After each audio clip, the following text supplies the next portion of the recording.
The Rabbi is explaining now Achoisi. So Achoisi is the Ichoy of the world and the Likus. And not just in the way of Keil Ha'olam, but Keil Olam. And what does that mean? It means that the Jew reveals, connects to, understands, experiences the ongoingness of creation. The bittul, therefore, of creation to the Dvar Hashem. Then he went on to say that it's not only the bittul to the Dvar Hashem, but it's the bittul to Kol Asher Chofetz Hashem Osa. That Hashem's Rotzen is invested in creation. And here he explained the difference between Rotzen and all of the other faculties of the Nefesh. That all of the other faculties of the Nefesh, in the end of the day, are extraneous to the Nefesh itself. It's about something else, which therefore exists even after the Nefesh is no longer engaged in that pursuit, whether it's intellectual and emotional expression. Whereas Rotzen is about the Nefesh. And if you don't desire something anymore, then for the person, it does not exist anymore. That's the simple understanding of this. What? A person be masculine in his thought by his own mind and matzif. So that's about him, not about anything else. I understand the seichel if you're thinking about any legal considers always anything, not just anything. Why? Anything. But Information. Information is if information. you're sitting and analyzing yourself. It could be about something else too. If you don't want that thing anymore, you don't want it, then that thing no longer exists for you. But it could be a seichel, it could be anything. If the rotzen is pulled from it, then it doesn't exist. As long as your rotzen is there, even though intellectually you're not engaged with it, it exists still. You don't have to have the constant seichel thinking about the idea for the idea to be in your head. You're not hearing me. It could be in a Dvar Seichel too. If a certain subject you don't desire anymore, you don't want anymore, then you're disconnected from it. But midas can only be with somebody else, something else. Seichel can be about yourself too. You can sit and meditate about yourself. Your mind The same thing. If you don't want to go down that path anymore in your own self-analysis, then you've removed yourself from it. From the seichel itself, not from the seichel. Yeah, the memory you once thought about, it's going to remain. You can't say there's a memory. I once thought about it, but it's disconnected from you. Whereas, in other words, as long as you still want that in your life, it exists. You don't want it, it's not there. But said the Baal Shem Tov, a person wants to be, that's where he is. Which means that if you don't want to be there, you're not there. In essence, you're not there. The memory, physically, there's a picture, there's a photograph of it. They don't disappear. But your connection to it disappears, is severed when you no longer have a desire for it. The desire must be constant. Whereas in the world of seichel itself, or midas, you express the seichel, you don't have to have that midah active or thinking about that concept active for the concept to continue to exist. You learned about it, it's filed away, and then the next subject. The seichel is removed, but it still remains with you. But if you remove your rotzen from it, it's just you're disconnected from it. What's all this to say? So, we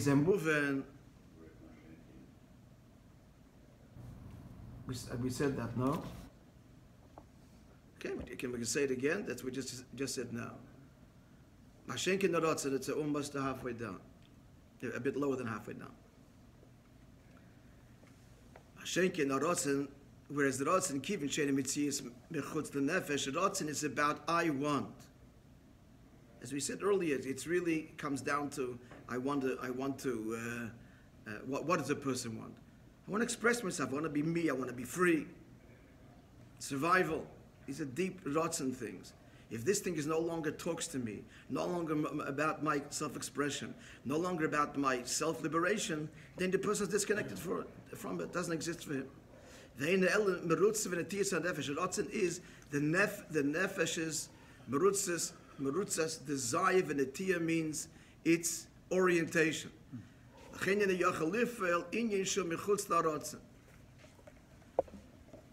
Therefore, Ratzon has no connection to anything other than the Ratzon itself. If it's not something you desire, then the person is not connected. And that thing that he does express his desire in will only exist as long as the Ratzon wants it. As long as he wants it, it's a mitzias for him. But when his will is removed from that, whatever, relationship, anything, then that doesn't exist for him anymore. Just like if the nefesh would remove itself from the ratzon, then the will becomes disembodied and disappears. So too the will is so bound up with the nefesh itself, and so expressive of the self, but that if the ratzon is no longer expressed in whatever that is that you once wanted, if you don't want it anymore, then for you it's not a new world anymore. Whereas if you still want it, but it was an intellectual pursuit or an emotional pursuit, and you're right now not intellectually engaged in it, or emotionally, it still remains for you to be revisited whenever you like.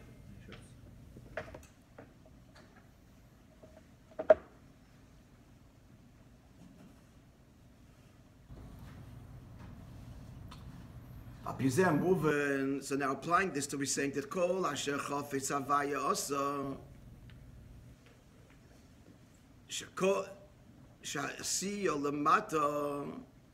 the pasuk says Osa. All that God desired, He did. I'm not just talking about Olam Yonim.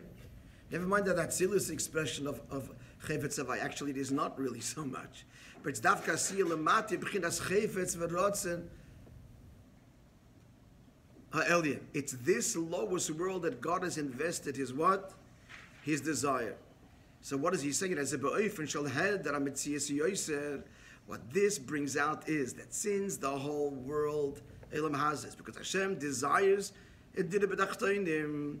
So what does that mean? That the world itself is even less significant. Mashay Yishavas and his bittul. Mashay Yishavas sheichad lis mechinas chachmasi yisbarach. If the whole motivation for creation would be starting at chachma.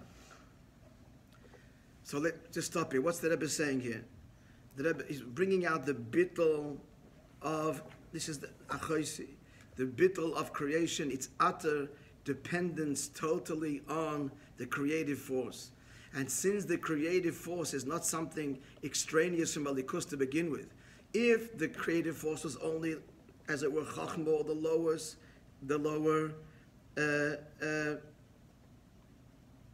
lower attributes, so therefore creation would have some relative value. In other words, in the Moishe he's bringing, a person learns something. He's using his seichel to learn a subject. That subject has value relative to the power of intellect invested in it. He may never learn that again. It's filed away and it's said that it has value. It has relative value produced by the seichel, always, and remains that way. The seichel produced the intellectual idea. But the ratzon is your whole mitzias. And let me go back. Now, you may have moved on to other concepts, and you're never going to deal with this concept again, because you've just moved on to higher grades.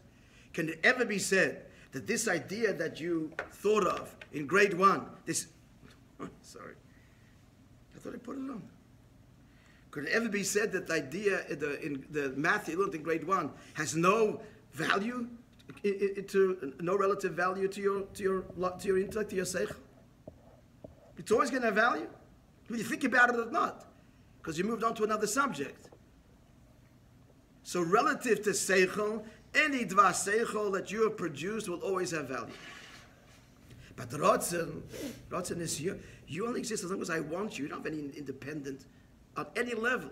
If I don't want this relationship, if I don't want this idea, if I don't want this, you have no desire, you have disconnected from it completely. And the point is that its whole value is only because you want it. An intellectual idea has, even clearer, an idea that you didn't even think about. A book you didn't read in math. Does this book have a value, something to say to your intellect? It does. Whether you learned it or not, it's value. All ideas, all intellectual ideas have value relative to seichel, whether I engage them or not. But when it comes to Ratzon, he can have the biggest value in the world. If I don't want it, it's nothing to me. Ratzon is what I want. It's the expression of me. It may be important to you, not important to me. For me, it's nothing. So whatever exists out there relative to the Ratzon, its whole value is one thing. I want it. If I don't want it, it has no value.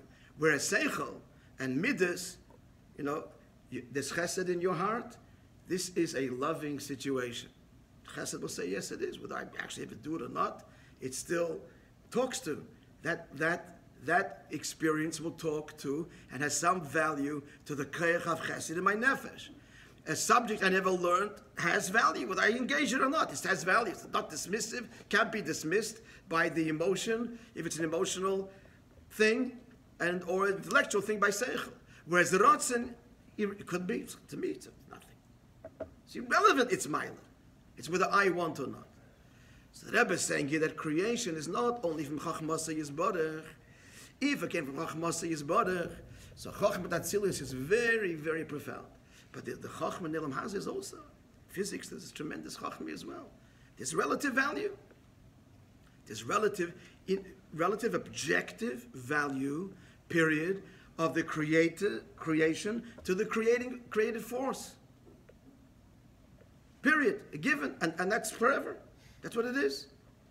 But now that we're saying, no, that the Eibush is investing constantly, not some, back level layered, but directly, kol asher chavetz avayasa.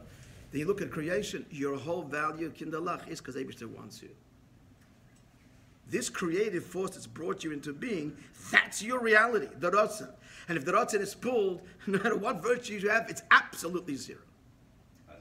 So the bittul of creation is far greater put up in the investment of Ratzon than the investment in some of any of the other faculties that already have some tzir, some form, some kind of the extraneous on some level from the guf, the etzem of alikus, which is what chacham is, which is what bin is, etc. So again, to make it very simple, if the creator was only this wise creator, then creation has value. No matter even the smallest thing that he creates. There's some wisdom there too. Some value. Will always have value. The creator could, relatively speaking, move on. But we look at the two. You're something. But creation is the Ratzon, Hashem's Ratzon. Its whole value is only because he wants it. It has no independent value at all. So the bittul, the yeshma ayin dike bittul of creation relative to its force is much immeasurably greater. True bittul, when we appreciate that what's behind this is not the artist, the wise, the great wise being, the super intelligent being, which would always give creation some value relative to its creator. But it's the Ratzon of Hashem, his will. So what's all this? Not its value, because he wants. And if the Ratzon is removed, gone, valueless. We clear? What are you saying? Is he also trying to say Ratzon and Chayfetz as in Chinese? No. It's one package here. There's no division of Ratzon and Chayfetz here. No. As I said yesterday, Chayfetz, Tainug, is already not just I want. That's I am, and that's through Avodah. Through Avodah we reveal in the Hazeh not just Hashem's will, that's already invested, but the Dira B'Tachtonim, the very I am. That's it. The ultimate Chiddush and the ultimate purpose. But he's talking here about Mitzat Teva. This is the reality. The reality is that creation is a consequence of God's will, and that means it has no value other than the consequence of his will. As opposed to, again, as we say, Hashem is not a creator, is the creator. A creator means he's this wise, intelligent being, artist that produces this wonderful universe. It's not who he is. Although he could have created he could have created only from that level of Chachma, kind of removing himself fundamentally through tzimtzum, as only God can do, his Ratzon and will, which would then give creation some value. Doesn't want that. He wants creation to know that you are my will, which means much more, less and more. Much less in that you're nothing, much more in that I want you. Not just expression of my artistic talent, but I desire you. It's less and more, you follow? It's less in that it has no intrinsic value. It's much more because this is you that I desire. Not just a result of my talent, but my desire. Clear? This last point is important. So can we say that the whole existence of the world is only happening within Ratzon? Within Hashem's Ratzon? Yeah, that's a true statement. It's happening within and as a result of Hashem's constant Ratzon. Can we say that the whole world is existing within Hashem's Ratzon there? Yes, absolutely. That's giving it even more significance. It gives it more significance and less. More in that it's not just you a result of my creative talent, but you are a result of my desire, so it's more. God's invested here much greater than an artist is invested in his art because his artistic talent produces this, but less in the terms of independence. I'm nothing other than the result of his will. It's less and more. It's the two sides of the same truth. You follow? Yeah. Less in terms of independent, intrinsic value, more in terms of I am everything because I'm the consequence of his will. I express his will. Not just a talent, not just his chokhmah. You follow? Yeah? Yankee? Yeah. Concluding here, so this is the avodah v'achoisi. This starts the avodah. This is after the avodah of kill, they did doifik. That the Eibishter knocks on the door, as we explained, of the heart of every Yid, even though he's in a state of spiritual slumber. And Eibish is peacefully. And the Maamer explained what's the Eibishter asking for? The smallest opening, but the penetrating opening, Mesiras Nefesh and Bittul, at least as we said, from that other Farbrengen in one Inyan. But it starts with Mesiras Nefesh, and then the heart starts to awaken, and a relationship with God starts to blossom. And the first tip is Achoisi, being described now. Continuing.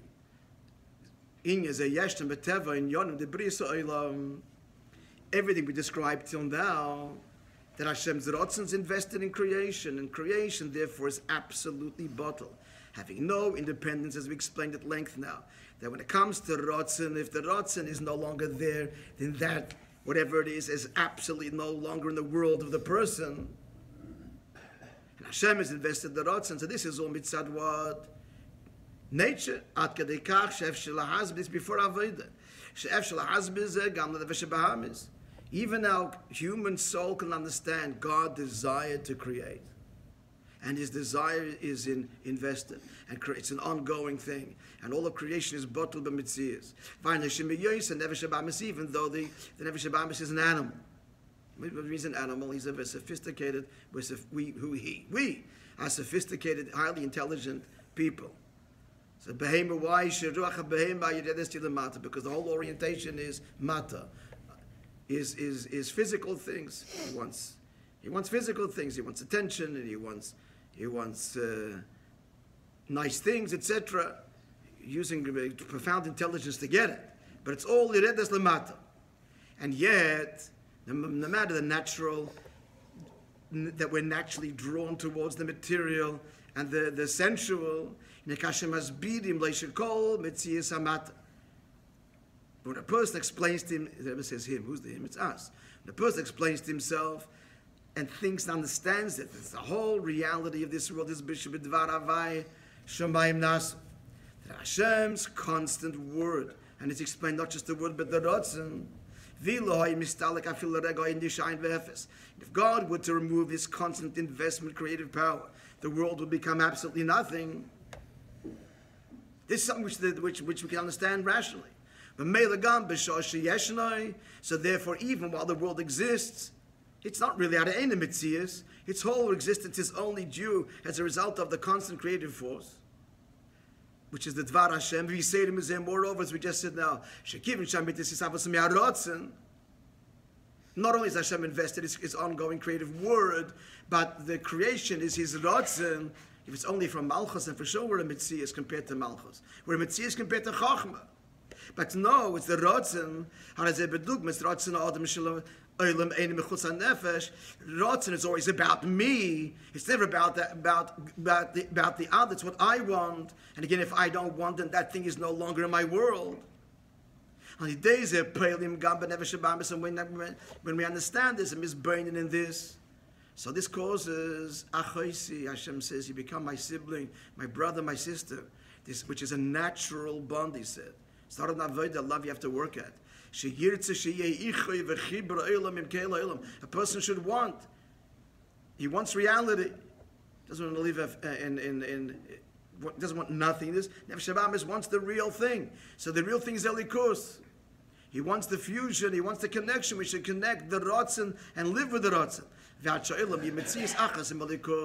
the world should be one with godliness, not Kel Ha'olam, but Kel Olam. What defines his life should be godliness. But godliness, as godliness is down here and expressed his desire to have a world. So yeah, there's a world and the world is valuable because he wants it. And the Nefesh Habamis himself wants to live a life that's expressive of this truth. This is the first step in Avodah. Imagine that. Yeah, I say. So what can be more than this? This is this 4 levels. What comes after Achaisi, Rayosi? My friend, Reim Ahuvim, loving friends. In the Lachre, Dargas Avodah Achaisi. After the Avodah Achaisi, boy, in Avodah Nalis, we come to a higher Avodah, Shnikras B'Shem Rayosi, that Hashem describes as my friend. Now it has another meaning. Vinba Zed Gidisa B'Medrash. Rai is also Beloshen Roya, shepherd. Rayosi Parnasosi, the one who sustains me. What does this mean? Quoting now from the Zohar, She Yisrael mefarnesim kevayochel la'avim shebeshamayim. Yidden, as it were, kevayochel, nourish, provide parnasa to the Eibishter. What does this mean? Contributing to Hashem. What's parnasa? It's a word we use to talk about livelihood, but it means to sustain. Food. How is food with a person? Let's look at what happens with food. Why do you need food? Because if you don't, you'll die. And what happens when a person dies? What's death? The soul expires, leaves the body. So food is that which connects the nefesh with the guf. The nefesh itself is purely spiritual, whereas the body is physical and corporeal. So how are they connected? How do you get spirituality into physicality? Just sit back for a minute. It's fundamentally impossible. Can you put an idea into a cup? An idea. Nonsense. Spirituality into a body, it's even further removed than ideas which are part of our physical world. And yet it happens. How is that so? So the reality is, so it's done through food and drink. Now he doesn't go into detail here, but the food and drink comes from oil. The sparks come from oil, matoyo, higher even than the nefesh, as explained in Kabbalah, Chassidus, and that is able to cause the fusion. It's the sparks in the food and drink, this high energy, higher than the nefesh, the conscious nefesh, that's able to bring the fusion of the nefesh into the body. The point here being, that's parnasa. Bottom line is, what are we getting from here? The inyan of parnasa is the inyan of the fusion of the nefesh and the guf, which otherwise would never be connected. Says the Eibishter, you are my nourisher, you're my sustainer. Kamekin yuval l'maylo, dehine omer azal, says in Medrash, Man neshama malas es aguf, just like the neshama fills the body. Kach HaKadosh Baruch Hu malas olim, so too Hashem fills the world.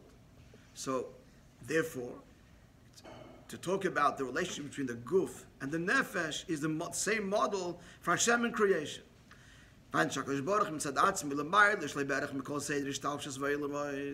Hashem himself is totally beyond the whole chain of worlds and all of creation.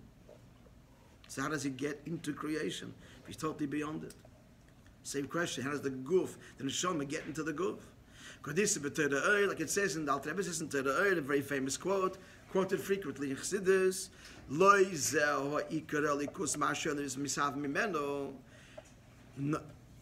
direct translation, not this is the primary property of a likus, that creation, the worlds are created by it. As we just said previously, Hashem is not a creator. He's the creator. He chose to.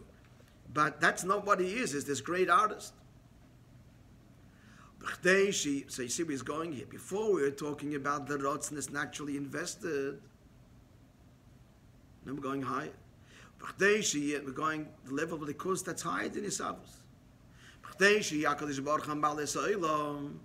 order that HaKadosh Baruch Hu, explain HaKadosh Baruch Hu, HaKadosh, the Holy One, which means beyond the Creator. Kodesh. The word Kodesh means removed. That's what the word Kodesh means. So in order HaKadosh Baruch Hu, what level are we talking about? Not Mamala Kalamim.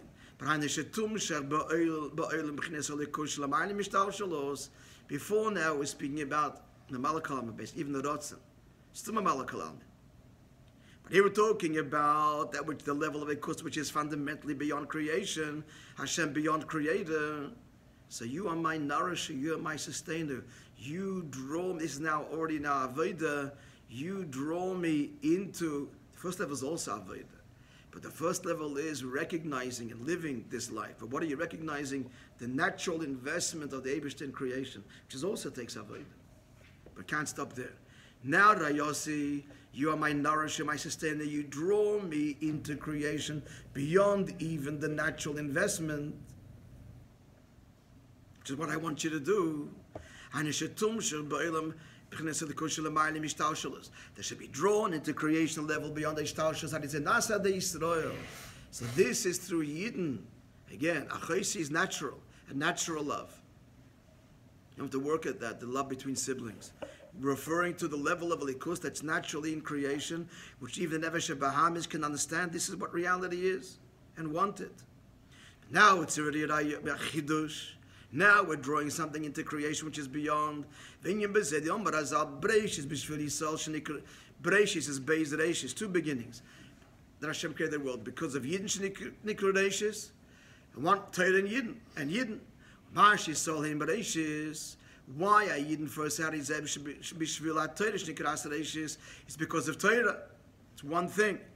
Yidden have the power to draw into creation Torah, which is fundamentally beyond creation. Parnasosi, as the Medrash says. So what does this mean that Hashem says, you are my sustainer, my nourisher, or my shepherd? Which means Misnagim, now we're introducing yet Torah, higher than creation. So Misnagim, Torah, we conduct ourselves according to the instructions of Torah. The first level of Varayasi was not so much Torah mitzvahs, just looking at natural creation and living in harmony with the Creator who's invested not just His word but His desire. We're not speaking there so much Torah mitzvahs, just creation itself. Here we're talking about bringing into the world Torah and mitzvahs, and that's bread. It's called bread. Bread is a metaphor for Torah. Come, lachma balachmi, partake of my bread. It's a pasuk. Hashem is saying, come learn my Torah. It explains in Tanya why bread, because it's internalized. You understand it. It's my bread. You nourish me, you feed me, says the Eibishter, through your learning and performance of Torah.